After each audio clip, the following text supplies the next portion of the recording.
Alors bonjour à tous et à toutes, on se retrouve comme chaque semaine à la synagogue d'Anguin, donc la cible d'Anguin qui se trouve au 47 rue Malville.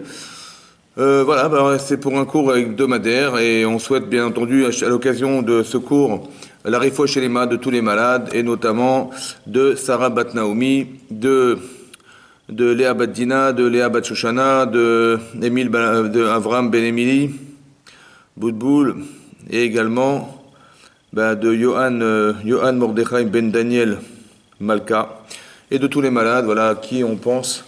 Et on souhaite que notre filote soit agréée par Hachem et que très prochainement, on puisse les retrouver en bonne santé. Be'ezrat Hachem. Alors, le cours qu'on a choisi ce soir, c'est de traiter évidemment de Purim. Et on va essayer de réfléchir ensemble à ce que signifie cette fête. Voilà. Bon, on sait qu'on fait, c'est un peu le carnaval, c'est-à-dire qu'on fait un peu, voilà, on fait un peu les clowns, on se saoule, comment vous dire, on déguise les enfants, on se déguise soi-même. Essayez de comprendre qu'est-ce que ça veut dire. Ouais, pourquoi c'est nécessaire, pourquoi cette joie est tellement intense et pourquoi elle représente tellement de choses dans le judaïsme. On doit se rappeler du miracle de Purim, ce qui est fondamental évidemment, mais essayer de comprendre ce que ça signifie et qu'est-ce qu'on fait fondamentalement. Deux questions.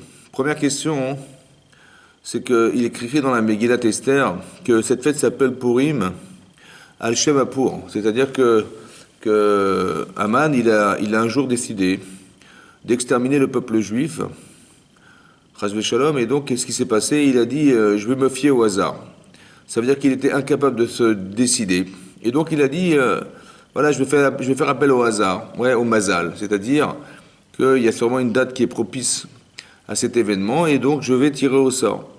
On était au mois de Nissan, à l'époque, et il a tiré deux numéros, le numéro 12 et le numéro 13. Le numéro 12 dans 12 mois, et il a dit dans 12 mois. Donc c'est-à-dire que si on compte Nissan, on va tomber en Hadar. Et le 13 du mois de Hadar, alors il aura déclenché, Chas Shalom, la destruction du peuple juif dans les 127 provinces. Mais Odou va être couche. Depuis Odou, depuis l'Inde jusqu'à l'Afrique. Alors je ne sais pas si vous allez arriver à vous représenter ce que représente ce territoire. C'est 127 provinces, c'est la moitié du monde, quoi. Toute l'Inde et l'Afrique. Bon. Et donc, qu'est-ce que décide Haman de nous exterminer? À la suite de quoi? Parce que monsieur, il a pris du pouvoir et il demande à ce que chacun puisse, sous l'ordre du roi, de se prosterner devant lui. Il y a un seul homme qui ne veut pas se prosterner devant lui. Il s'appelle Mordechai, qui était le chef de la tribu, le chef du gouvernement, le chef des tribunaux de l'époque, des tribunaux juifs. Et donc, lui, il ne veut pas se prosterner. Et donc, il est ni Michel, ni Shtarvé, ni coréen, ni Shtarvé, ni se plie, ni se prosterne. Et là, hein, ça met, comment il s'appelle, Haman, dans une colère terrible. Et donc, il va dire, je ne vais pas seulement détruire cet homme, mais je vais exterminer son peuple. Voilà. Et donc, comment il a fait? Donc, il a tiré au sort. Bon. Mais le tirage au sort, dans l'histoire de Purim, c'est un détail. Parce qu'on se dit, il a tiré au sort, Hazak, mais on sait comment Chachamim raisonne. Les sages de la Torah, lorsqu'ils mettent un nom dans une fête, c'est que l'essentiel se trouve dans le nom, le titre de la fête. Quand vous avez Kippour, Kapara, Kippour, c'est la Kapara, l'expiation du peuple juif. L'expiation du peuple juif, elle se fait un jour dans l'année, un seul jour dans l'année. C'est le jour de Kippour, le 10 du mois de Tishri. Et donc ce jour-là, il est essentiel parce qu'avant, on ne peut pas, et après, on ne peut plus. Ça veut dire que Hachem, il décide d'une date. C'est la date où il a pardonné le peuple juif, et c'est la date où il a donné la Torah, les deuxièmes tables de la loi. Et donc ce jour-là, c'est un jour de Kapara. Donc Kippour, Kapara, je comprends. Après, qu'est-ce qu'on a comme fête? On a Sukkot. Sukkot, c'est la Souka, c'est ce qui nous recouvre. C'est cette fameuse cabane qu'on fabrique, après Kippour, qui est un endroit précaire, qui s'appelle Sukkot. La Souka. On comprend. Après, qu'est-ce qu'on a? On a Hanouka, Hanouk et Café. Ils ont campé, ils se sont arrêtés le 25 du mois de Kislev. C'est le jour où il y a eu le miracle de l'huile, de l'huile d'olive, qui avait alimenté le candélabre et qui a brûlé pendant 8 jours. Ok. Ensuite, qu'est-ce qu'on a?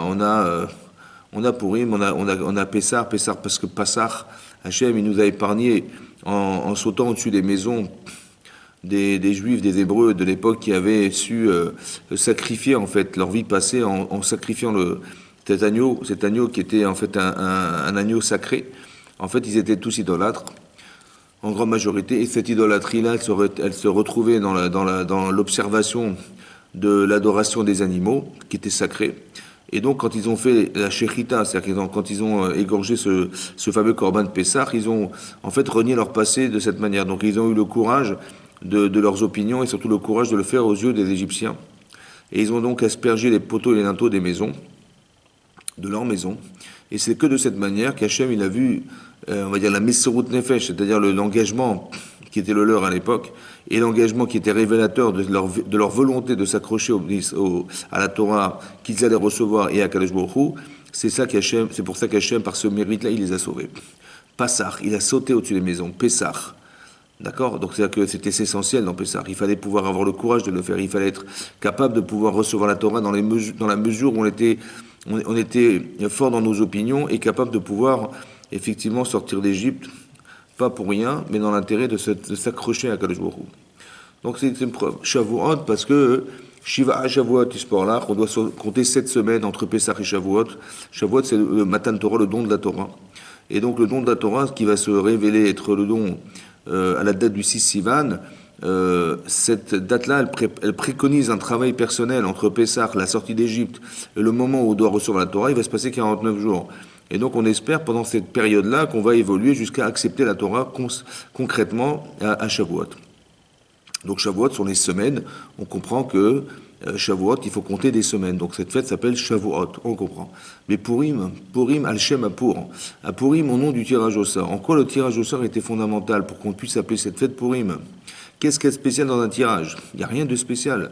On aurait dû l'appeler peut-être, je sais pas, la Géoula, la délivrance, le fait qu'Hachem il nous ait sorti de cette extermination par miracle.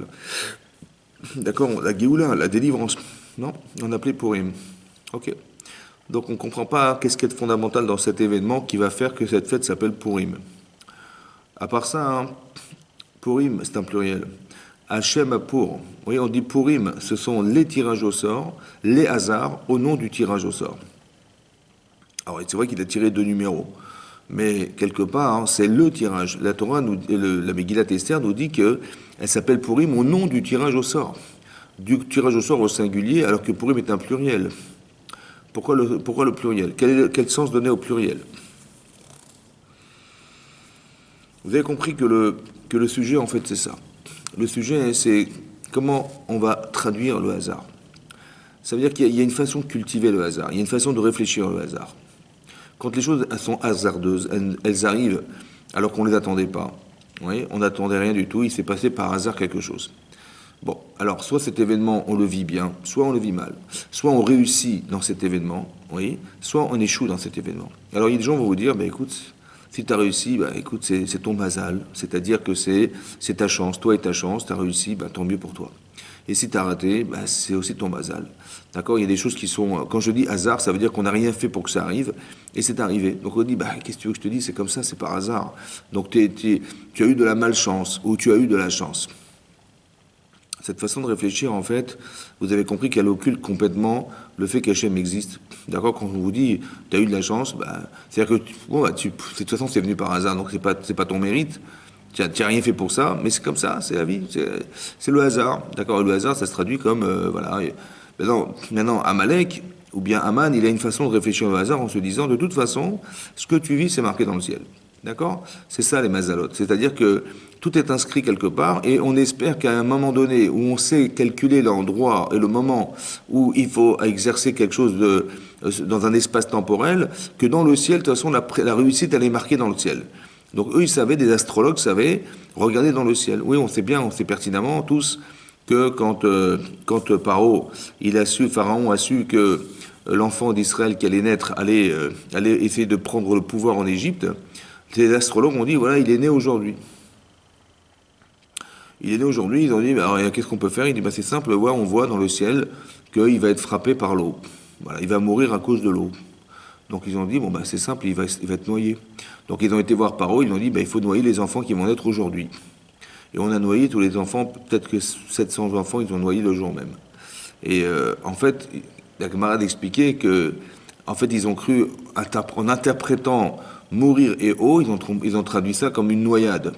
En vérité, il ne s'agissait pas d'une noyade, il s'agit simplement du fait que Moshe Rabbeinu, plus tard dans l'histoire, on sait que on va lui demander, dans la parashat Krukat, on est déjà la dernière année avant l'entrée en Israël, on est la 39e année de leur passage dans le désert, et là on va demander à Moshe de parler à un rocher, et malheureusement, il va devoir frapper le rocher, comme il a fait dans la parashat Béchalach, et ça a été répertorié comme une faute. Et c'est ça qui a provoqué le fait qu'il n'ait pas pu rentrer en Israël. Donc il est mort dans le désert. C'est ça. Donc il a frappé l'eau au lieu de parler à l'eau, à ce rocher, pardon, et donc il est pas rentré en Israël.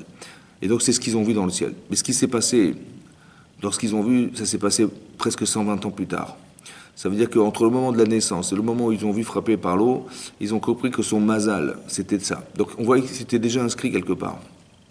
Indépendamment du fait qu'il y a dans les astres, oui, il y a des signes zodiacales, il y a des planètes une en face de l'autre ou pas en face de l'autre, etc., qui sont déterminants pour savoir traduire la réussite et l'échec des gens.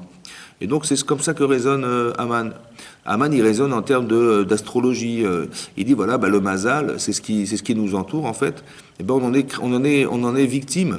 Ouais, ça veut dire que ça fait partie de notre existence, d'accord? C'est vrai que dans la Torah, on parle du mazal, c'est vrai. Dans la Torah, on parle de ce mazal, mais on le traduit d'une autre manière, en expliquant que nous, on ne tombe pas sous le mazal. C'est-à-dire qu'on n'est pas assujetti à ce mazal. Ça veut dire quoi? Ça veut dire que la Gemara expliquait que, en fait, il y a un premier mazal qui est le nôtre. C'est-à-dire que la Gemara expliquait dans Nida, d'Aftet Zayin, la Gemara dit que quand un enfant est conçu, alors on dit tipazo matéalea, cette goutte-là, qu'est-ce qu'elle va devenir? Riche, pauvre, un grand, petit, intelligent, sot, voilà, on pose toutes les questions. Il n'y a qu'une question qui n'est pas posée, c'est de savoir est-ce qu'il va être sadique ou rachat. Pourquoi? La Gemara dit pourquoi? Parce que à kol bidei shamaim, tout vient du ciel, tout vient d'Hachem. Chutz mi yirat shamaim, excepté la yirat shamaim, la crainte du ciel. Ça veut dire, autrement dit, ça veut dire que tout nous a été donné, ouais, tout ce que vous voyez a été créé, c'est vrai. D'accord? Ça fait partie, le mazal, ça fait partie des éléments qui sont composants de l'objectif qu'on nous donne, on nous demande d'atteindre. Ça veut dire que chacun, on a tous un objectif dans nos vies, c'est comme ça que c'est prévu par Hachem. Ça rentre dans un projet individuel et un projet collectivement divin, on va dire. Et ce projet-là, il doit aboutir. Maintenant, on porte en nous des capacités qui vont nous permettre à Hachem d'arriver à ses fins. Maintenant, ce qu'on nous demande et ce qu'on nous donne, c'est surtout le mazal, c'est-à-dire que vous allez avoir la parnassa. On va vous donner à manger, on va vous permettre de vivre, on va vous permettre d'avoir des enfants, on va vous permettre de vous marier, on va vous permettre plein de choses.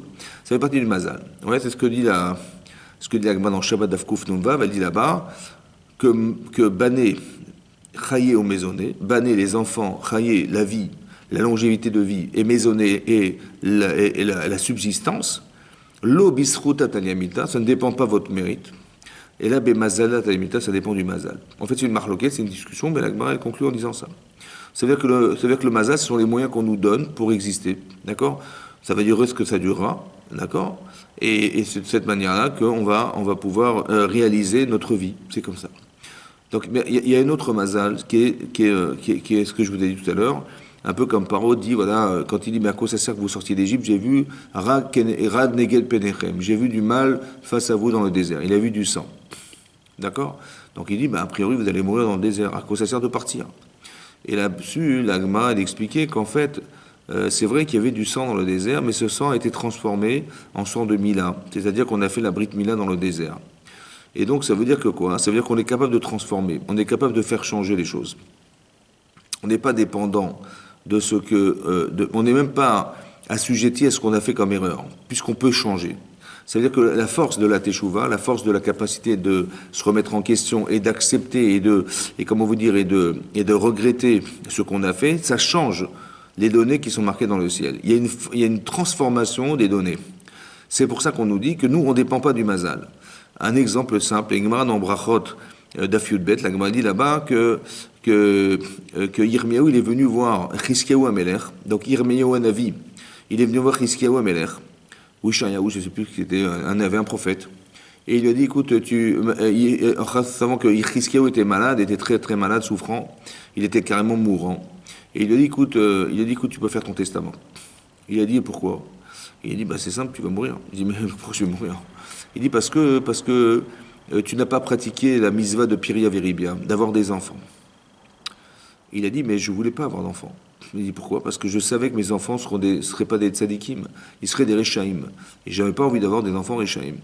Il a dit, sur ce, le Navi, le prophète lui dit, mais de quel droit tu te permets de réfléchir et de décider?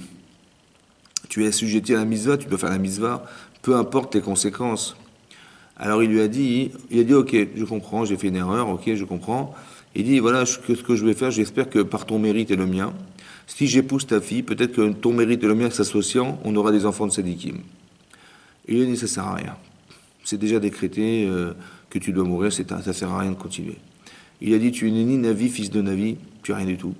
Parce que je sais de mon grand-père, David Ameler, qui a dit que même si on te met un kherev, un sabre, al-saverecha, au-dessus de ta nuque, eh ben, tu peux toujours demander, même à la dernière seconde, tu peux demander à Hachem de te sauver. Et donc c'est ce qu'il a essayé de faire. C'est-à-dire qu'on voit qu'on n'est pas dépendant du mazal. Bien qu'il est malade et bien que le Navi, le prophète, lui dit, mais écoute, ça sert à rien de continuer à penser que tu vas pouvoir changer quoi que ce soit. Ni ton mérite, ni le mien te feront que tu vas survivre. Il a dit, mais c'est faux. Parce qu'on ne dépend pas du mazal, on est au-dessus du mazal, d'accord? Donc si même on pouvait vous dire, mais j'ai vu dans les astres, ou j'ai vu une cartomancienne qui va vous dire une vérité, cette vérité n'est pas absolue, d'accord? Parce que même si c'est vrai ce qu'elle dit, c'est vrai, c'est possible, mais tout peut changer. Parce qu'on ne dépend pas du mazal, on dépend d'Hachem.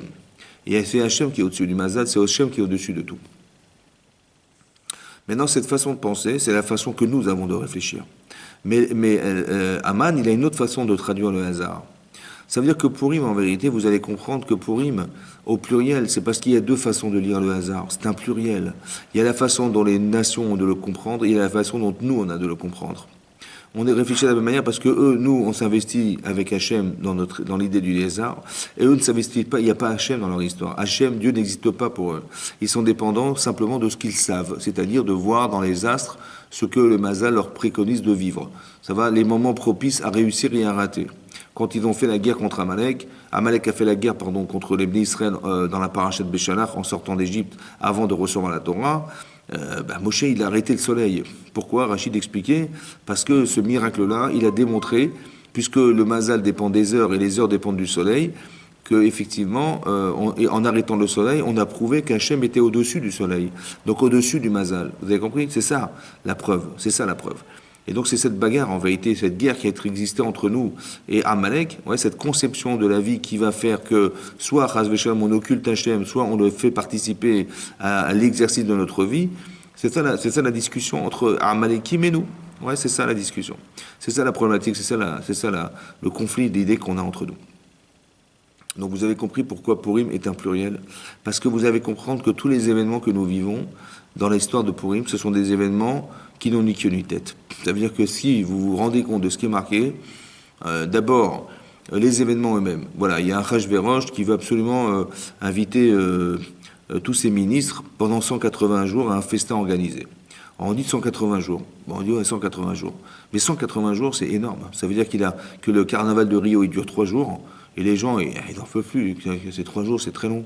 Mais 180 jours, mais qu'est-ce qu'ils vont faire pendant 180 jours? Ils vont se déguiser, ils vont se maquiller, ils vont faire quoi? Ils vont faire les fous. 180 jours, c'est 6 mois. 6 mois de fête. Bon.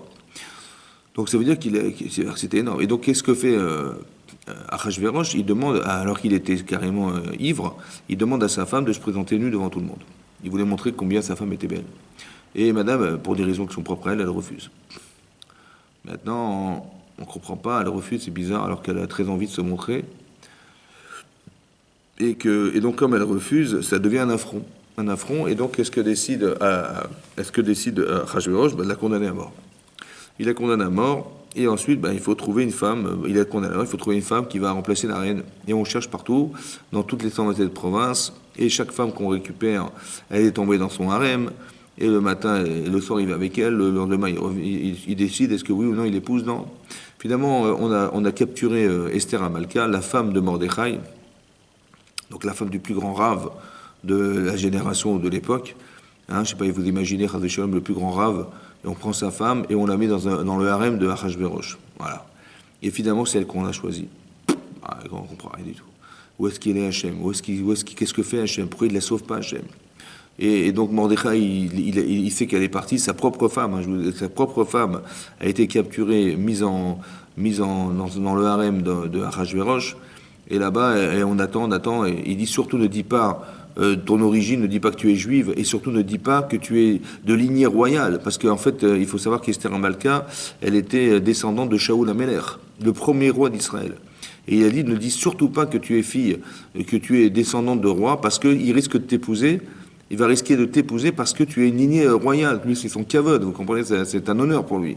Donc surtout, ne dis rien, n'aie aucune forme d'influence sur lui. Voilà. C'est Min Hashamaim, on verra si c'est Hachem qui décidera, et surtout pas de bêtises. Pas de bêtises. Et donc, qu'est-ce qui se passe? Finalement, il épouse. On comprend rien. Il l'épouse, et après qu'il ait épousé, la Torah nous dit que Haman, il prend du pouvoir. Il est très proche de Achashverosh. Il devient premier ministre carrément. Il faut savoir que la Gemara a expliqué que Haman, en fait, au départ, c'est un esclave. C'est un coiffeur. C'était le coiffeur de Mordechai. Il avait même son contrat, donc contrat de vente. Et cet homme, il passe de coiffeur à ministre. Premier ministre de l'époque. Je ne sais pas si vous vous rendez compte. Et donc, et à la suite, donc, il grandit. Et comme Mordechai, il ne se prosterne pas devant lui, alors il a décrété de ne pas seulement détruire Mordechai, mais détruire le peuple de Mordechai. Et c'est ce qui va se passer. Il va vouloir détruire le peuple de Mordechai. Et donc il va aller voir Achashverosh. Et là, Achashverosh, il va recevoir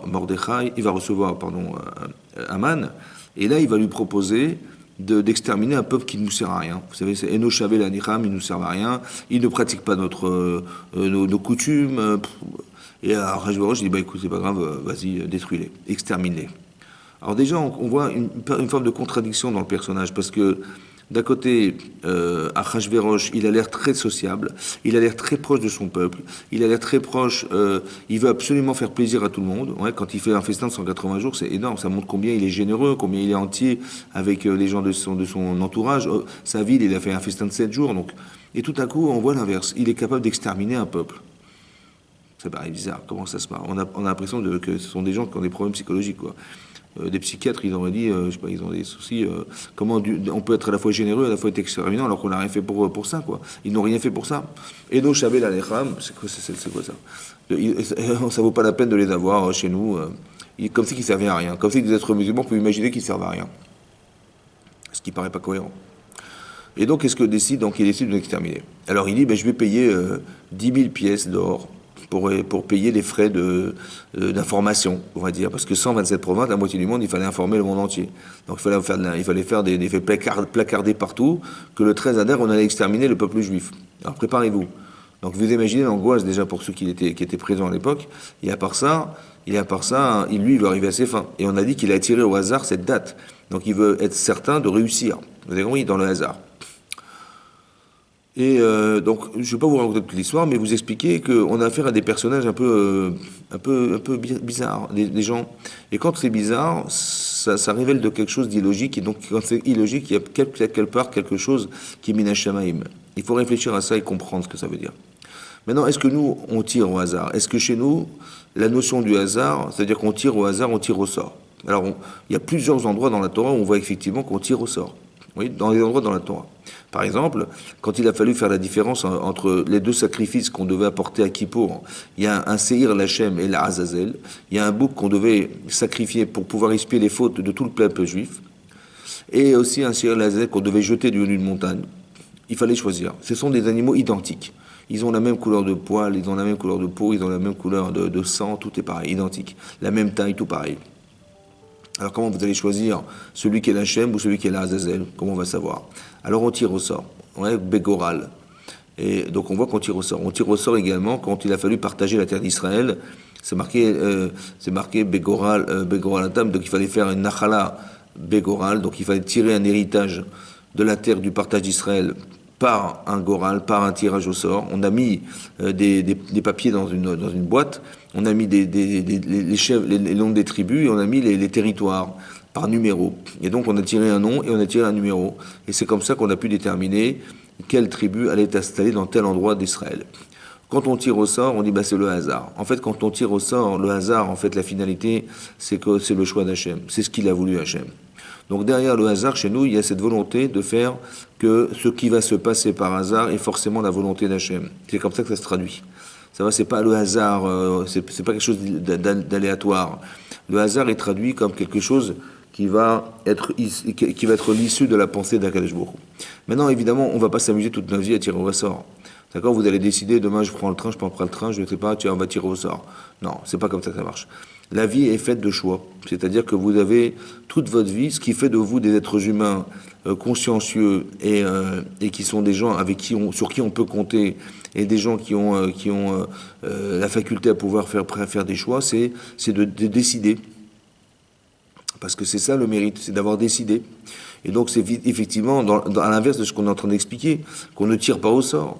Donc quand est-ce qu'on tire au sort et quand est-ce qu'on ne tire pas au sort? Alors toute la vie, il faut faire des choix, et c'est ces choix-là qui vont déterminer nos mérites et nos échecs. C'est ça, il faut décider. Donc c'est toi qui vas réfléchir, tu vas bien méditer, et tu vas te dire, est-ce que je dois faire ça, je vais bien réfléchir, le pour et le contre, je vais voir où est-ce qu'il y a Yetzirah Tov, Yetzirah, où est-ce que la mise va se trouver, où est-ce que la Avera pourrait se trouver. Donc je réfléchis, j'apprends la Torah pour ça. C'est pour essayer de comprendre et de faire des choix qui soient déterminants de mon mérite. Voilà. Je ne vais pas aller au Gan Eden par hasard. Je ne vais pas tirer au sort d'aller au Gan Eden. Non, il faut que vous puissiez faire des choix, c'est pour ça que la Torah nous demande de choisir et d'agir. Maintenant, ça c'est important. À part ça, hein, quand est-ce qu'on fait des choix et quand est-ce qu'on n'en fait pas? Alors on n'en fait pas quand on ne peut pas en faire. Ça veut dire que vous allez rentrer en Israël, qui va habiter où? L'autre il veut partir à Ashdod, l'autre il veut partir à Eilat, l'autre il veut partir à Jérusalem. Et dans les Jvatim eux-mêmes et à l'intérieur des Jvatim, chacun il a ses opinions. Donc comment vous allez faire pour décider? C'est impossible de décider. Dans ce cadre-là, on tire au sort. C'est-à-dire que la Torah nous demande de tirer au sort lorsque le choix sera impossible à faire. Un exemple très simple. C'est marqué dans la Torah, dans la paracha de Chaye Sarah, qu'un jour, Abraham, il a demandé à son serviteur Eliezer d'aller marier son fils Yitzhak, de trouver une femme.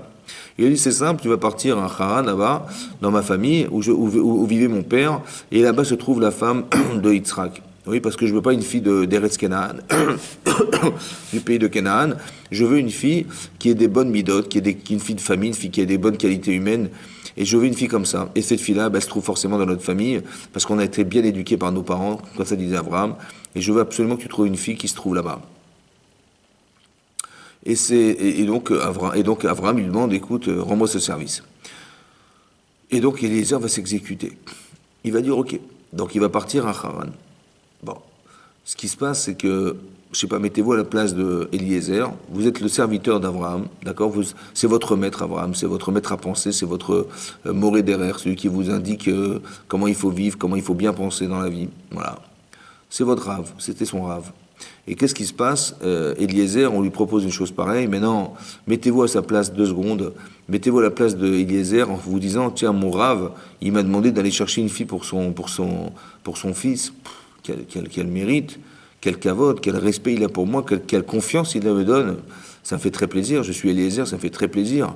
Évidemment que je vais m'exécuter, évidemment que je vais le faire, évidemment. Pourquoi je vais le faire? Parce que d'un, c'est mon maître, et deux, vous imaginez que si je trouve une femme pour Yitzhak, mais j'aurai le mérite d'avoir été à la base de la construction du peuple juif, et que toutes les mitzvot qui vont se faire, elles vont m'être réattribuées parce que c'est grâce à moi. Ouais, c'est moi qui ai trouvé la femme d'Yitzhak. Et voilà. Bon. Alors, d'un côté, c'est très tentant, évidemment. Mais est-ce que c'est juste?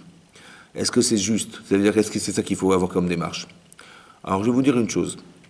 C'est vrai que c'est très tentant. C'est vrai que le mérite, il est énormissime. Il est fantastique, le mérite, parce que si vous aurez le mérite de tout le peuple juif, c'est énorme. Maintenant, d'un autre côté, si vous réussissez, tant mieux. Si vous ratez, ça veut dire que si je ne trouve pas la fille, ou bien si je me trompe, ça veut dire que, évidemment que la personne qui se sent, honorée par Avraham Avinu, elle va dire, mais écoute, il m'a fait confiance, mais bien sûr, je vais y aller, je vais chercher partout, je vais trouver la fille, je vais la scanner, je vais être le grand psychanalyste de toutes les filles, je vais la trouver. Donc c'est ma mission, Hachem m'a demandé de le faire, et Avraham m'a demandé de le faire, je vais le faire. En fait, il a bien compris, Eliezer, qu'en fait, c'est peine perdue. Pourquoi? Parce que, ok, tu vas trouver, mais tu vas trouver la fille du moment. Mais on ne se parie pas sur un instant, d'accord? On ne se marie pas pour une semaine, on se marie pour l'existence, pour la vie. À part ça, hein, si tu te trompes, tu te rends compte ou pas? Ça veut dire que le clan Israël sera bancal à cause de toi. Alors qu'est-ce que tu fais? Alors vous avez compris que dans la vie, il y a des choix qu'on ne peut pas faire. Parce que quand tu choisis quelqu'un pour l'éternité, heureusement que les gens tombent amoureux, sinon c'est impossible de choisir. D'accord? Mais sinon, on voit que c'est Minash Shamaim. C'est-à-dire que c'est pas entre nos mains. Vous comprenez? On voit qu'on rencontre sa femme par hasard, on nous la présente par hasard. Le hasard, c'est Hachem. C'est juste que d'être dans les prédispositions pour pouvoir arriver à être cette personne. Seulement, il faut comprendre depuis le départ que c'est pas entre nos mains. C'est ce qu'Eliezer a fait. Il a compris que c'était pas entre ses mains. Donc qu'est-ce qu'il a fait? Il a prié. Il a prié Hachem. Il a dit, écoute, Vayomar, il a dit à Hachem, Éloqué Abraham, le Dieu de mon maître Abraham, Akrena Lefanaï, présente-toi à moi par hasard.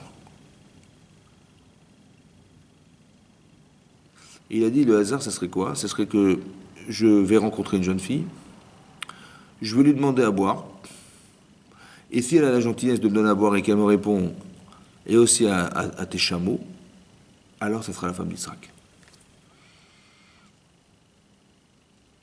Akrena Lefanaï, Minashon Mikre, Mikre c'est le hasard. Il a fait appel au hasard. Il a dit, je veux savoir par hasard. Pourquoi le hasard? Parce que la probabilité qu'il ait qu'elle réponde une chose pareille est très faible. Mais très très faible. C'est-à-dire qu'elle va répondre, oui, à toi, il y a tes chameaux. Déjà qu'elle réponde ça, c'est peu probable. Et d'un autre côté, il avait 10 chameaux. Et chaque chameau, ça boit 100 litres d'eau. C'est ça, gamal. En hébreu, gamal, ça veut dire chameau, mais en hébreu, gamal, ça veut dire sevré. Ça veut dire qu'un chameau, il va boire 100 litres d'eau, et pendant une semaine, il n'a plus besoin de boire. Mais 100 litres, c'est énorme. 100 litres, c'est énorme. Ça veut dire qu'il avait cru qu'elle allait donner à boire à tous ses chameaux. Ça veut dire une tonne, quoi. Elle va puiser une tonne d'eau. Une jeune femme qui va puiser une tonne d'eau. Il faut qu'elle me dise à moi, il y a mes chameaux. Mais la probabilité, elle est encore plus faible. Bébête, si elle répond ça, c'est sûr que c'est elle. C'est sûr que c'est elle. Ça veut dire que c'est sûr et certain que par hasard, c'est pas possible. Or, quand c'est hasardeux de cette manière, c'est sûr que c'est Hachem.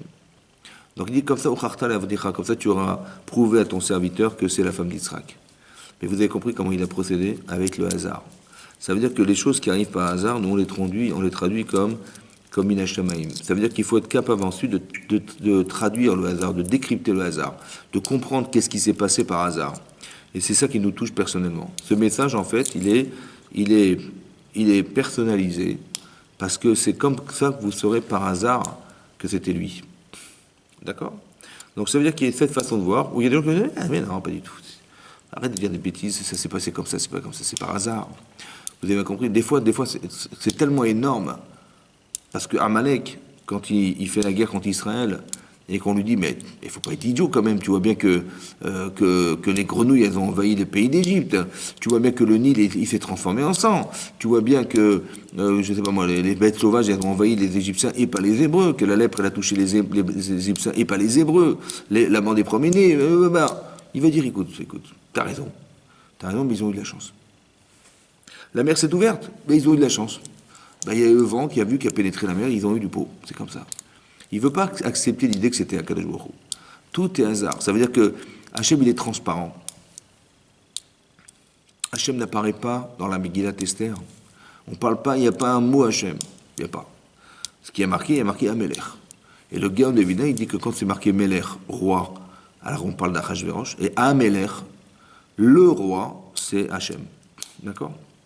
Mais ça veut dire qu'on ne voit pas marqué Hachem.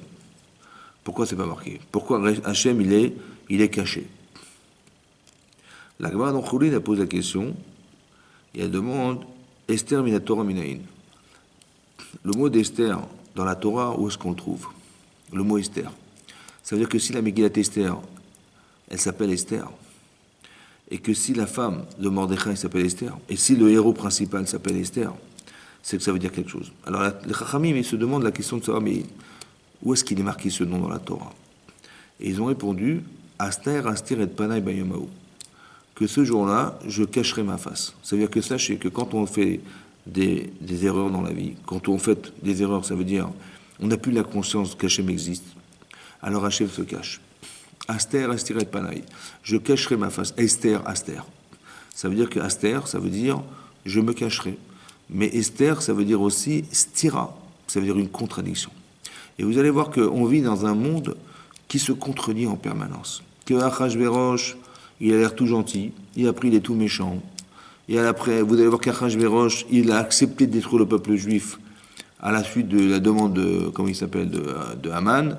Et tout à coup, après que Esther Amalka, elle ait dévoilé qu'elle était effectivement une juive, alors tout à coup, il va se retourner contre Haman, il va se retourner, il va donner des droits et de la puissance et un droit de se défendre au peuple juif. Vous avez compris, tout est contradictoire, on ne comprend pas ce qui se passe. On voit que Mordechai, comment il s'appelle, Haman, il voulait absolument détruire le Israël, et tout se retourne contre lui. Il a préparé une potence pour Mordechai, elle se retourne contre lui. On voit des événements qui sont incompréhensibles, ouais, mais qui sont l'objet du hasard. Ça veut dire que tout ça, ça s'est fait par hasard.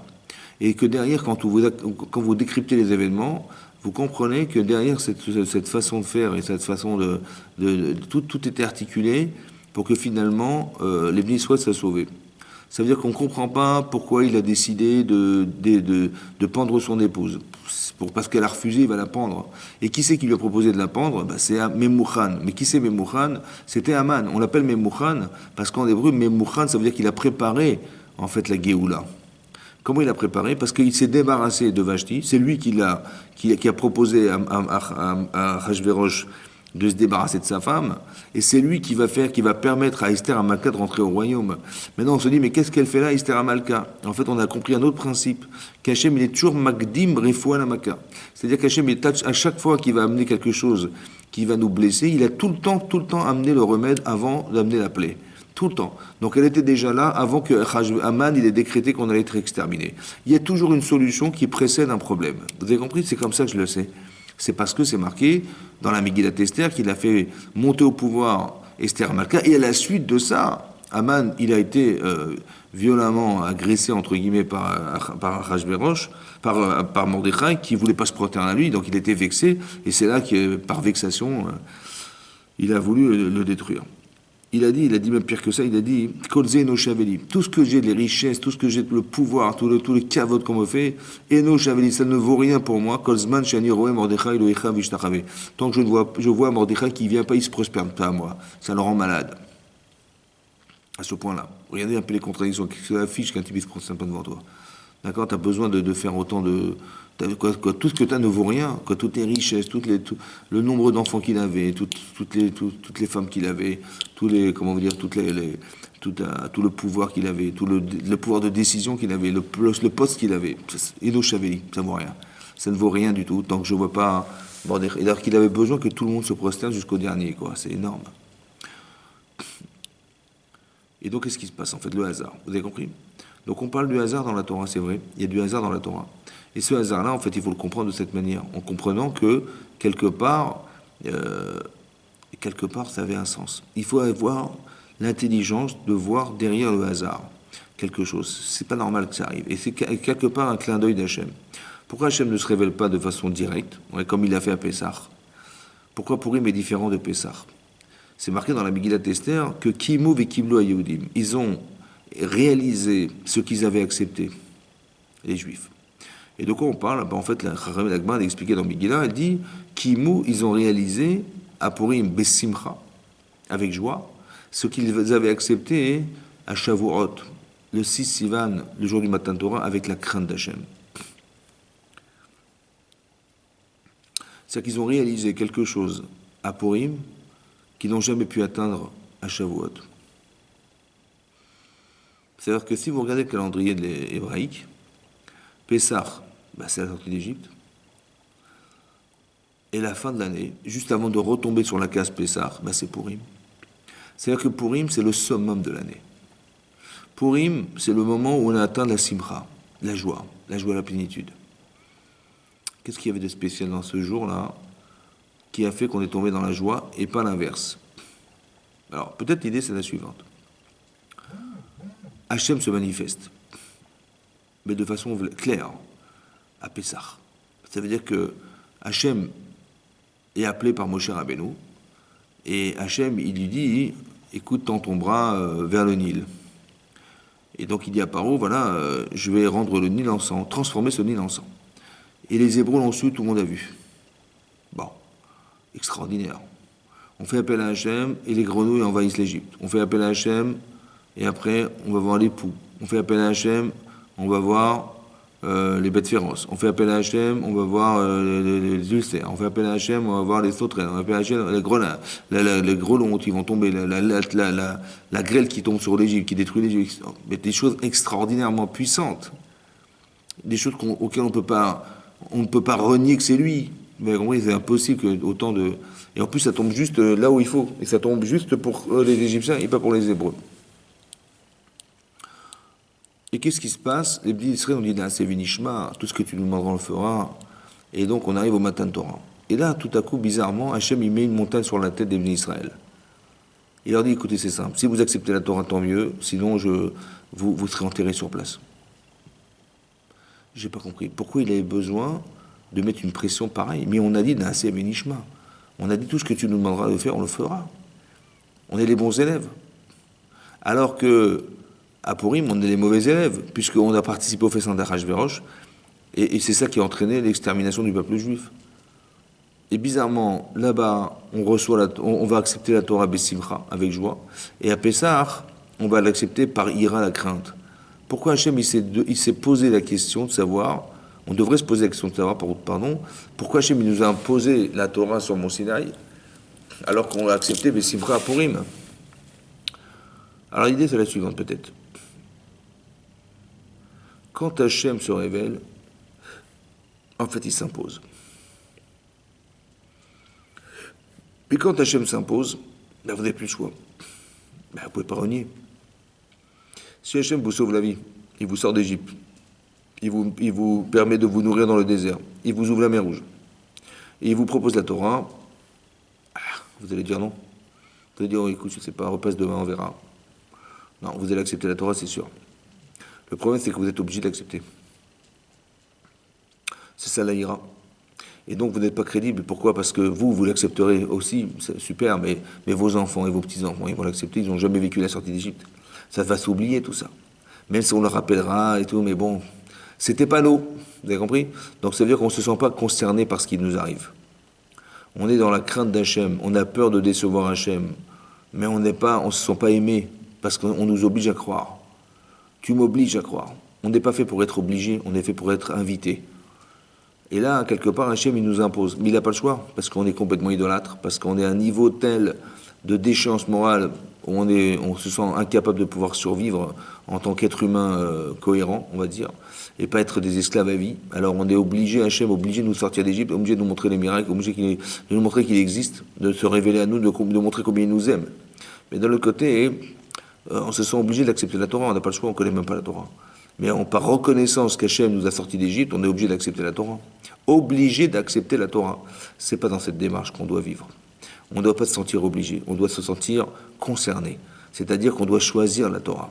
Maintenant, quand est-ce qu'on a choisi la Torah? On a choisi la Torah dans la transparence des événements. C'est-à-dire qu'Hachem n'apparaît pas. Il est nulle part, vous ne le voyez pas. Vous voyez que des faits divers. Voilà, Achashverosh, il invite sa femme, après il exécute, après Haman monte au pouvoir, après, etc., etc. Vous n'avez que des événements qui sont ni queue ni tête, on ne comprend rien. Et c'est qu'à la fin de l'histoire de Purim qu'on a compris, ah oui d'accord, j'ai compris pourquoi elle est arrivée là, et pourquoi ça s'est passé comme ça, et pourquoi Hachem il avait décidé qu'on devait être exterminé. Et là je commence à comprendre. Mais en vérité c'est qu'à la fin du livre que je comprends le début de l'histoire. En vérité il y avait un fil conducteur, c'était Akadosh Baruch Hu. Seulement il ne se voit pas. Ça veut dire quoi qu'il ne se voit pas? Ça veut dire que c'est toi qui décides. C'est toi qui décides de voir. Est-ce que tu le vois ou tu ne le vois pas? Tu décides. Dans ta vie, tu veux voir ou tu ne veux pas voir? C'est toi qui décides.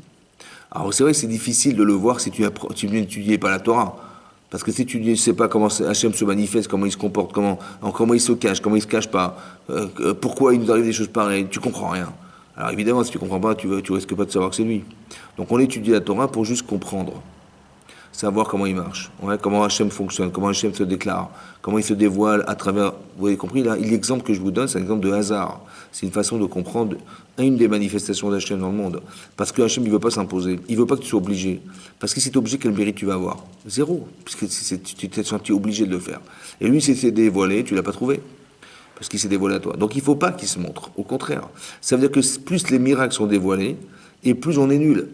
Parce qu'on est obligé d'attendre qu'Hachem se révèle à nous pour savoir qu'il existe. Ce qui est nul, on est nul. Par contre, si on est très intelligent, on est subtil, on connaît bien la Torah, alors on n'a pas besoin, des petits clins d'œil suffisent, vous comprenez? Et le mérite, c'est d'avoir découvert que cet événement-là, il est relatif à Hachem. Et cet événement-là, il est relatif au Yitzhara. Ça va? C'est vous qui décryptez la réalité, c'est votre intelligence, votre sensibilité, vos émotions qui vous permettent de savoir. Mais ça, tu l'as décidé. Donc quand Aman, il a décidé, il a décrété qu'on allait tous mourir. Pourquoi on doit mourir? D'accord? C'est-à-dire que je me dis, qu'est-ce que je me dis? Je dis pas, bah, Aman, il est fou. Bon, ben, c'est vrai qu'il est fou. Mais pourquoi Hachem, il a envoyé ce fou sur la terre? Pourquoi Hachem, il a décidé qu'on devait disparaître? Et ce qui est aussi extraordinaire, c'est que, vous comprenez, 127 provinces, c'est énorme. C'est mi-Odou, couche. C'est-à-dire depuis l'Inde jusqu'à l'Afrique. Et là, il y a 127 provinces, il y a des millions de juifs, des millions d'Hébreux, des juifs. Et ce qui est extraordinaire, c'est qu'ils ont tous pensé la même chose. Ils ont tous fait teshuva. Il n'y a pas Internet. Les moyens de communication étaient nuls. C'est très faible. Il fallait envoyer des chevaux, des cavaliers, des coursiers. Comment les gens ils ont été mis au courant, on ne comprend rien. Mais quelque part, ça veut dire qu'ils ont tous unanimement décidé de faire teshuva. Ils auraient pu faire un parti politique, ils auraient pu faire un coup d'État, ils auraient pu assassiner Aman, ils auraient pu s'approcher à Esther Amalka, ils auraient pu faire plein de choses. Eh ben non, ils ont fait teshuva. Ils ont dit, on a compris. Qu'est-ce qu'on a compris? On a compris que le hasard, c'est Hachem. Que c'est pas par hasard, vous avez compris? C'est pas par hasard qu'on a décidé de nous exterminer. Ça veut dire que quelque part, on est tellement bas qu'on mérite même pas de vivre. Ça veut dire que c'est énorme. Ils ont compris. Pourquoi? Qu'est-ce qu'ils ont fait de spécial? Alors la Gemara, elle demande la question. La Gemara dans Megillah Daf Yud Bet, elle demande. Les élèves de Rabbi Shimon Bar Yochai sont venus voir Rabbi Shimon Bar Yochai. Et ils lui ont dit, mais dites-moi, Rav, pourquoi Hachem il a décidé que le peuple juif devait être exterminé à Purim? Il a dit, eh ben vous, dites-moi vous. Il n'a pas répondu. Et ils ont dit, ben sûrement parce qu'ils ont profité du festin d'Achashverosh. Il a dit, c'est vrai. Il a dit, mais ça, c'est les gens qui vivaient à Shushan. Mais les gens, les juifs du monde entier, pourquoi, qu'est-ce qu'ils ont fait? Et il a dit, parce que, alors là, il a répondu, il dit, parce qu'ils se sont prosternés devant le buste de Nebuchadnezzar, Nabucodonosor. Et ça, c'était une idole. Il a dit, d'accord. Maintenant, depuis quand? Parce qu'on a préparé, on a profité d'une séouda, d'un repas organisé par Achashverosh, qui était cachère, Kadat et Nones. Kadat, c'est-à-dire que c'était selon chaque religion, elle se retrouvait avec ses plats qui lui étaient propres, ouais, ses origines, ses coutumes, et c'est cachère, Kadat. C'est-à-dire que c'était cachère, on pouvait manger. On pouvait manger, alors pourquoi c'était tellement grave? Et même si on ne mange pas cachère, on n'est pas condamné à mort, mais si c'était pas cachère, c'était cachère, mais si c'était pas cachère, on n'est pas condamné à mort parce qu'on n'a mangé pas cachère. Alors pourquoi ils ont été condamnés à mort? Alors écoutez bien ce qui est marqué dans le texte. Parce qu'ils ont profité du festin. Ça veut dire quoi, profiter du festin? Profiter du festin. Ça veut dire quoi? Profiter du festin d'Achashverosh. En vérité, la nourriture est cachère. Mais est-ce que l'esprit est cachère? Quand on vous dit, écoutez, vous allez boire des vins qui ont votre âge, vous allez vous asseoir sur des sièges en or, vous allez voir le sol de marbre jonché de pierres précieuses, scruté, complètement sculpté dans le marbre, l'opulence, 180 jours, le kiff quoi, ce kiff. Mais le kiff dans quel esprit malheureusement? Le kiff dans l'esprit qui nous détourne de la Torah. Aman, Mordechai, il a dit n'allez pas au festin d'Achashverosh. Ils ont dit, vous savez quoi, les religieux ne comprennent rien du tout. C'est quoi cette logique? Mais si le roi nous invite, et il fait exprès de nous inviter en sachant qu'on mange cachère, et il fait tout pour nous faire plaisir, on ne va pas y aller. Qu'est-ce qu'ils comprennent les rabbins? Hein? Qu'est-ce qu'ils comprennent les rabbins? Ils ne comprennent rien du tout. Et c'est pour ça qu'ils ont été au festin d'Achashverosh. Qu'est-ce qu'il a compris et qu'est-ce qu'ils n'ont pas compris?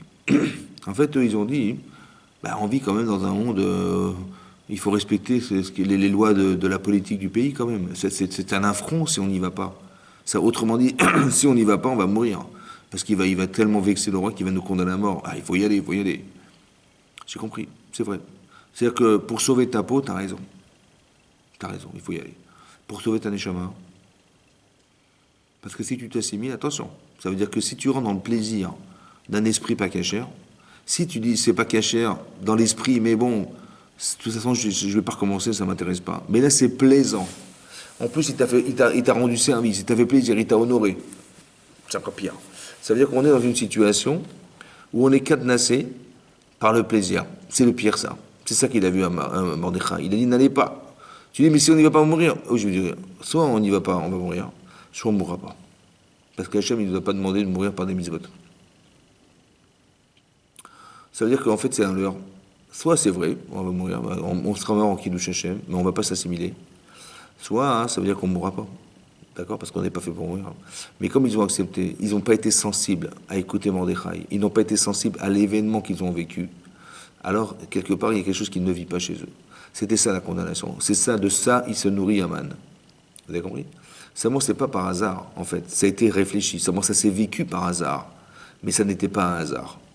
Vous avez compris ce que je veux dire? C'était pas quelque chose qu'on va dire, ben, on n'a pas eu de chance. Il y a une probabilité très peu importante que l'antisémitisme de l'époque devait se développer. C'était pas possible. C'était pas logique. C'est vrai, c'est vrai. Mais quand c'est pas logique, c'est Hachem. Parce que sinon, si c'est logique, on comprend que c'est les hommes. Mais là, c'est pas logique ce qui se passe.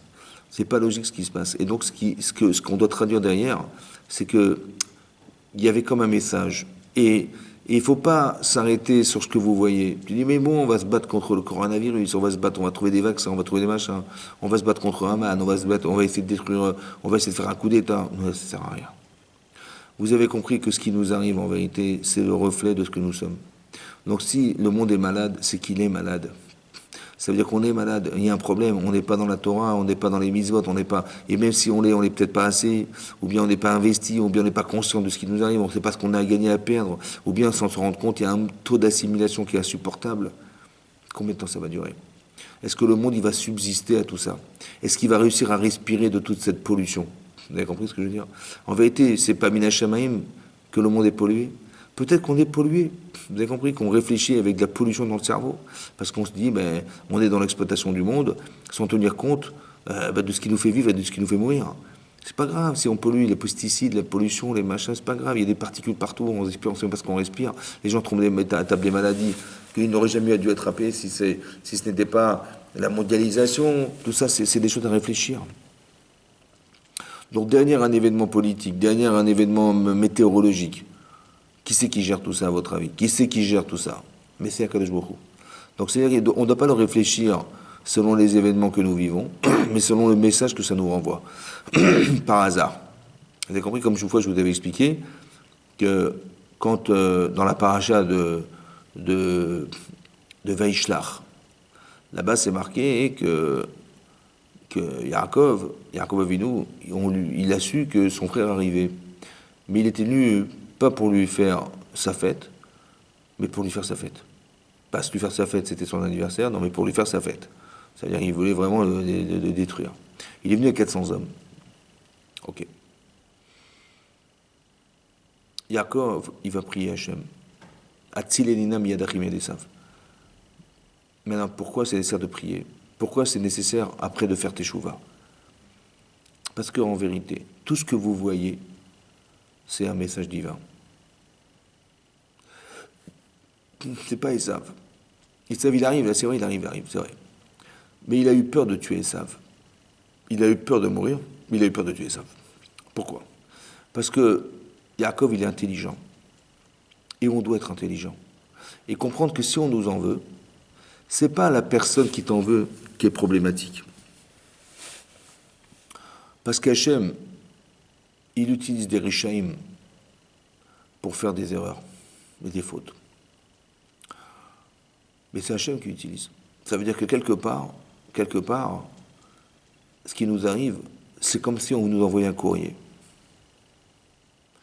Donc Yaakov, il reçoit un courrier, lequel il apprend que son frère arrive avec 400 hommes. Bon, c'est un courrier qui fait peur. Maintenant, il se dit, mais ce courrier, c'est Hachem qui me l'envoie. Ce que je vois là, C'est Mina Shamaim. Tout est Mina Shamaim. Donc qu'est-ce qu'il m'a dit, Hachem? Il m'a dit simplement que ta vie s'arrêtera là. Voilà ce qu'il dit à Yaakov Avinu. Il dit, mais ça veut dire que j'ai dû faire une avéra, une faute qui me tue. Puisque c'est ça que je vois. C'est ça que je comprends du courrier. Mais quelle avéra j'ai pu faire, quelle faute j'ai pu faire qui met ma vie en cause? Et donc il va fouiller, il va chercher. Et la guerre qui va se faire avec l'ange de Esav, c'est un peu la réponse de son combat en vérité intérieur. Vous avez compris qu'il a eu peur de tuer son frère. Pourquoi? Ben, quelqu'un qui veut te tuer, tu te défends. Abba le orguecha, comme l'orgo dit la Torah. Quelqu'un qui veut te battre, tu légitimes défense, tu te défends. C'est normal. Pourquoi il a eu peur de tuer? Il a eu peur de tuer, vous savez pourquoi? Parce qu'il a eu peur de croire que le problème c'est Esav.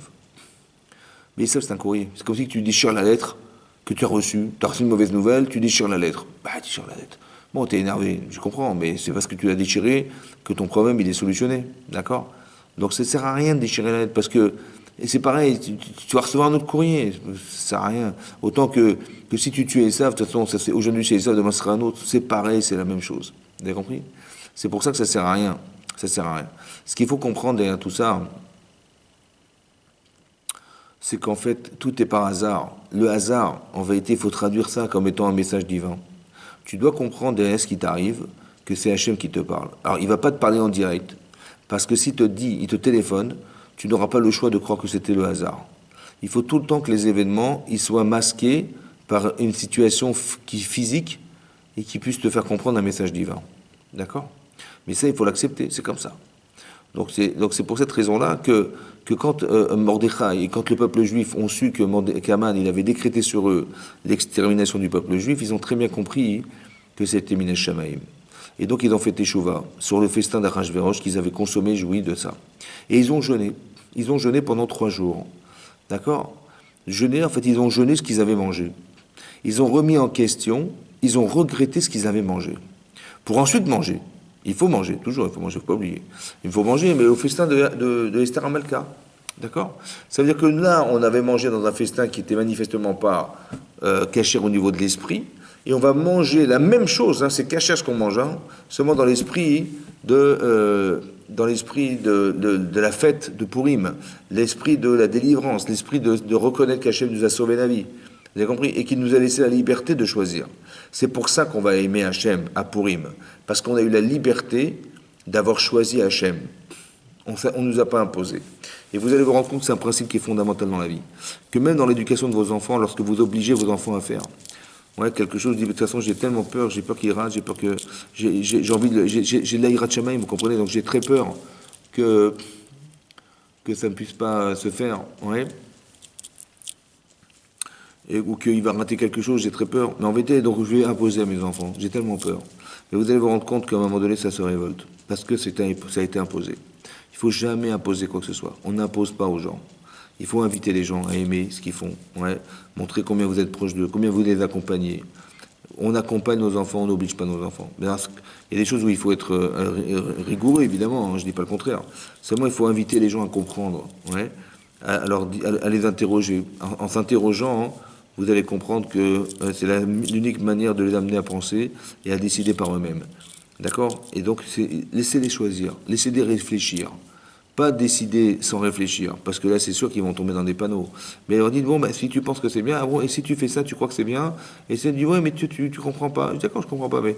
Ou alors vous allez vous dire, ils vont dire, mais papa, t'es toujours contre moi, maman, t'es toujours contre moi, tu comprends pas, que j'en ai marre. Je dis, pas de problème, mon chéri, mais bon, bah, c'est ce qu'on va faire. Oui, il va dire quoi, oui, qu'est-ce qu'on fait? Il dit, bon, on va juste inverser. Voilà, moi, je vais te dire que je sors après 23 heures pour aller retrouver mes copains à la gare du Nord. D'accord, à 23 heures à la gare du Nord. D'accord, je te dis comme ça, écoute, papa, toi tu es mon père et moi je suis ton fils, je te dis, papa, voilà, je te dis à toi, je vais partir à la gare du Nord à 23 heures du soir, à 23 heures, et je vais retrouver mes copains là-bas. Tu me laisses partir ou pas? En sachant que à la gare du Nord, il n'y a pas que des anges, hein. Il y a même des voyous, il y a des dealers, il y a plein de choses pas chères. Tu y vas ou pas? Tu me laisses partir ou pas? Tu m'aimes, si tu m'aimes, tu me laisses pas partir. Donc, et si tu me laisses partir, c'est que tu m'aimes pas. Parce que tu ne mets pas ton fils en danger. Donc tu me laisses partir ou pas? Il me dit, ah oui, sous cet angle-là, j'ai fait effectivement, Vous avez compris? Vous les laissez réfléchir, vous les mettez à votre place. Et là, ils vont mieux comprendre en fait ce qui se passe. Parce que eux, ils sont les enfants, ils ont l'impression que leurs parents sont contre eux. Mais quand ils deviennent des parents, ils se rendent compte que leurs parents avaient eu raison de ne pas les laisser partir seuls, vous comprenez? De ne pas les abandonner. Vous avez compris ça? Pour ça que c'est très important de comprendre ce que je vous dis ce soir, qu'on n'oblige personne. Ça va? Simplement, on permet aux gens de réfléchir. Vous avez compris? On permet aux gens de réfléchir. Voilà. Et ça, c'est ce qui va se passer, en fait. C'est ce qui va se passer à Purim. On va aimer Hachem parce qu'il nous a laissé choisir. Et c'est ça la simcha. La simcha de Purim, c'est de comprendre qu'on accepte la Torah, hein, celle qu'on a choisie. D'accord? C'est nous qui avons choisi la Torah, c'est nous qui les avons permis. Et donc, et de voir que des événements qui sont, en fait, échelonnés dans l'histoire, ça a duré 9 ans cette histoire de Purim, hein, en tout et pour tout, parce que Bishnat Shalom Shlemoshro, à partir de la troisième année du règne de Achashverosh, jusqu'à la fin de l'histoire, la 12e année du règne, il s'est passé 9 ans. Mais quand on voit les événements qui sont des séquences l'une après les autres, on se rend compte que Hachem il était derrière. C'est ça le hasard. Ouais. Et c'est ce hasard-là qu'on doit traduire comme étant un hasard qui était volontaire. C'est pour ça que c'est important de dire pourquoi. Parce qu'il y a un Yalkut Shimoni, un Midrash qui dit là-bas, hein, que à la fin des temps, hein, il va rester une seule mitzvah. Pessah va disparaître, Shavuot vont disparaître, mais il va rester Purim. Pourquoi cette fête en particulier? Alors elle n'est pas Minatora, Purim c'est pas une mitzvah qui est Minatora. Et quand bien même, elle va rester. Et Yesh Omrim, il y en a qui disent Kippour. Pourquoi? Parce que Purim, ça va nous permettre de mieux comprendre à petite échelle ce qu'on va comprendre à grande échelle. Je m'explique. L'histoire de Purim, à petite échelle, ça veut dire que on a vu ce qui s'est passé et ce qui a été la conséquence de ce qui s'est passé. On a failli nous exterminer, on avait le monde contre soi, tout était contre lui, on a affaire à des gens, carrément des criminels, qui veulent nous exterminer. Et tout à coup, et on se demande, mais Hachem, il est où? En fait, il est là, Hachem. Seulement, il n'est pas là parce qu'on l'a exclu. Et il n'est pas là parce qu'on pense pas à lui. Il n'est pas là parce qu'il avait tellement envie qu'on le retrouve. Alors, il a créé cette situation de pression pour qu'on fasse appel à lui. Et donc, Hachem, il envoie toujours Aman pour qu'on fasse appel à lui. Comme c'est marqué dans Rachid, là-bas dans Parashat Béchalach, c'est marqué que Rachid amène ce fameux machal, qu'il y a un enfant qui est sur les épaules de son père. Et son enfant dit à son père, papa, tu peux me ramasser cet objet pour moi? Et le père s'exécute. Il dit, oui, bien sûr. Après, il dit, papa, tu peux me ramasser cet objet? Et le père se plie et s'exécute. Et papa, tu peux me ramasser cet objet? Oui, il se plie et il s'exécute. Et en marchant, à un moment donné, l'enfant dit à un passant, il dit, vous n'auriez pas vu mon père? Et lui dit, mais je comprends pas, mais comment ça, tu m'as pas vu? Mais je suis là, je te porte. Il dit, ah, tu m'as pas vu? Alors il a vu un chien arriver, ouais, il a fait descendre son enfant de ses épaules, et le chien, il a commencé à aboyer, il a essayé de le mordre. Et là, tout à coup, l'enfant a dit, papa. Il a dit, en fait, c'est pareil. Quand Hachem, il voit que, on se demande, mais il est où Hachem? Alors Hachem, il envoie Aman pour qu'on fasse appel à lui, et qu'il nous sauve, et qu'il nous sorte des griffes de Aman. C'est pareil, de Amalek ou de tous les gens, des persécuteurs qui veulent nous détruire. Mais c'est pareil, ça veut dire que vous avez compris que c'est la seule manière qu'il a, Hachem, de faire qu'on se lie d'alliance avec lui quand on l'oublie. Aster, et Pana, Hachem, il se se cache pas, c'est parce qu'on le refuse qu'il se cache. Lui, il veut absolument être là, il veut absolument que la Shrina réside parmi nous, il veut absolument retrouver le peuple juif, absolument. Seulement, hein, il nous supplie même de faire les mises pour qu'on se retrouve. Seulement, nous, on s'oublie, on l'oublie. Et donc, ce qui se passe, on l'oublie une fois, deux fois. Hachem, il est rechapaïm, il a beaucoup de patience. Mais à un moment donné, c'est plus possible. Parce qu'il n'a pas peur pour lui, il a peur pour nous. Il a peur qu'on l'oublie à jamais. Et qu'on ne puisse pas le retrouver en Olamaba. Donc, il fait tout en sorte pour que ça puisse se faire. Des fois, c'est violent. Mais c'est comme ça que ça marche. C'est pour ça que ce qui se passe, en fait, dans l'histoire de Purim, ça va rester. Pourquoi? Parce que c'est marqué dans la Gemara, dans Psarim d'Afnoun Amoudbet, c'est marqué que Bayom Aou, Hachem Echad ou Shmo Echad. Que ce jour-là, on dira d'Hachem qu'il est Echad et son nom est Echad. Ça veut dire qu'Hachem il est un et son nom est un. Bayom Aou, ce jour-là. Pourquoi ce jour-là? La Gemara demande, mais qu'aujourd'hui il n'est pas Echad ou Shmo Echad, Hachem il n'est pas un dans le ciel et son nom n'est pas un sur la terre. Il dit non. Parce qu'il y a des choses qu'on ne comprend pas, des injustices qu'on ne comprend pas. Qu'Hachem il fait des choses qui sont pour nous des lois irrationnelles. qui sont complètement irrationnels. Alors on ne voit pas Hachem. Où est-ce qu'il est Hachem? Il n'est pas Echad. Alors on dit, Yom Haou, on t'expliquera. Ce jour-là, tu comprendras. Tu comprendras à la mesure de ce que tu as pu comprendre à Purim.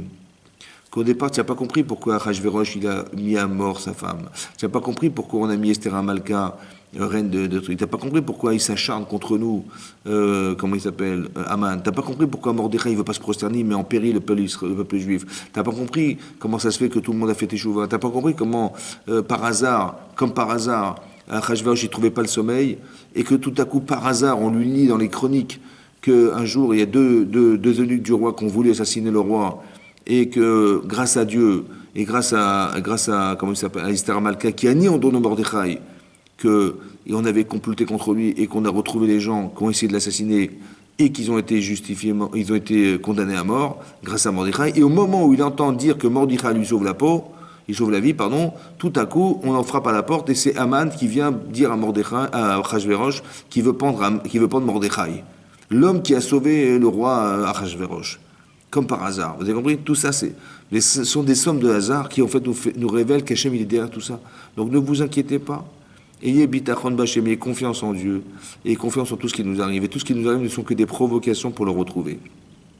C'est pour ça que on a vu à Purim une chose extraordinaire, c'est qu'on a compris, on a eu la chance de voir en 9 ans la Yeshua d'Hachem.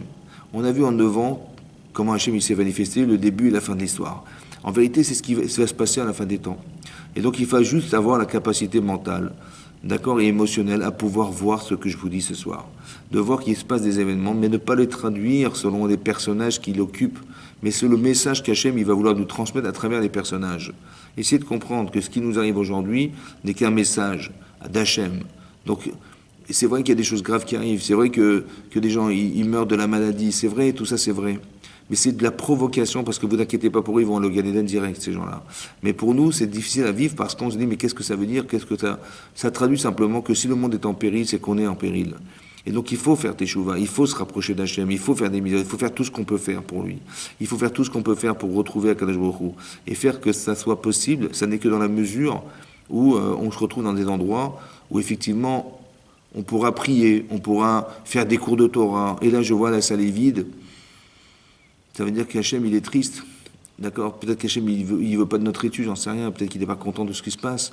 Donc ça devrait nous remettre en question, ne pas avoir l'orgueil de croire qu'on a toujours raison, mais de se remettre en cause et de se dire que si simplement on pouvait rajouter une mitzvah, simplement on pouvait penser à lui un peu plus dans la journée, si simplement on pouvait prier pour des gens, pour faire des téhilim, pour faire on se sente solidaire, comme à Purim on s'est senti solidaire. C'est la solidarité qui nous a sauvés. Parce que dans tout le monde entier, on a tous prié, on a tous demandé à Hachem, on a tous jeûné pendant 3 jours pour faire en sorte qu'Hachem nous libère. Peut-être qu'à l'image de ce qui s'est passé à Purim, alors on devrait s'en inspirer pour faire qu'aujourd'hui, on va vivre un Purim où on va se rapprocher d'Hachem, on va rapprocher les gens, on va offrir des Mishloach Manot, pas seulement à des gens qu'on connaît, mais des gens qu'on ne connaît pas, des gens qui sont loin du judaïsme, à qui on va montrer qu'on est fraternels dans leur souffrance et qu'on va les aider à se sortir d'une situation difficile.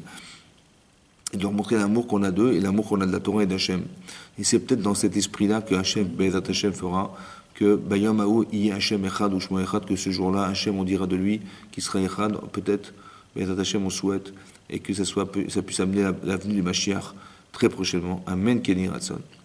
Merci beaucoup de m'avoir suivi. Je vous souhaite une bonne soirée, un Purim Sameach.